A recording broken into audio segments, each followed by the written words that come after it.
You're the best person I've ever known, best friend I've never met. Your sincerity to me is blinding, enough to completely canvas the world with drapes that read respect, honor, love, protect, while creating a window for me to zoom in on the important things, but those are the things that I forget or neglect. I will do better. Your ummah is fine, not because of me or mine or wounds that heal with time, those who would die for a dollar sign, but because a promise is divine. So when we feel like we're at our worst and our sadness would cause our hearts to burst, it feels like there are times when there are angels within our lines, or hovering over squares with chance of freedom in the air, and though tyrants may step on our necks, we smile, for history has always been on our side.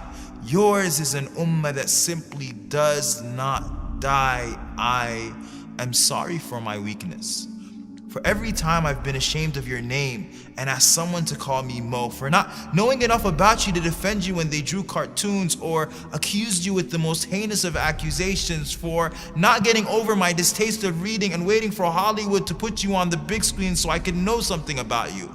As if Steven Spielberg or Mel Gibson or Johnny Depp would somehow be able to recreate the twinkle in your eye or a beautiful bead of sweat as it scaffolds on your forehead, frantically fighting gravity, not wanting to fall off your body. I keep thinking of seeing you. And if you would smile at me, the thought gives me goosebumps. You told me to meet you at the pool.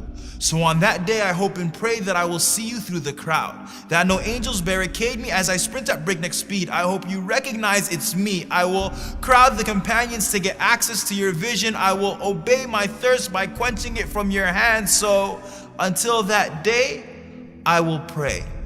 I will stand and I will pray as if my feet are holding the earth from splitting. If I make it, I cry at the thought of seeing you.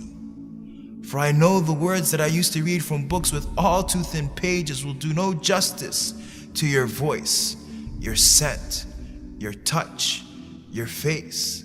My messenger of Allah has always existed between the curves and dots of the Arabic alphabet. So Muhammad ibn Abdullah in 3D and whatever other dimensions the hereafter brings with it will be an overboard of senses. I will fall in love with your shadow, and will tell Ali that his description did not do justice. Tell my mother Aisha of how we heard her story of how you passed away between her chin and her chest, over and over and over again. And it made us cry every single time. For we never suffered any disaster that was greater than what we suffered before our souls merged with flesh, of entering an earth that was without you. Does the sky even recognize us anymore? And I will sit in the shade of your smile and will ask you your story directly from your mouth as we sip on salsabil ice cold, and will be terribly embarrassed if you ask me for mine, 'cause I never did anything right other than loving you. And then, if you let me, I would love for a hug.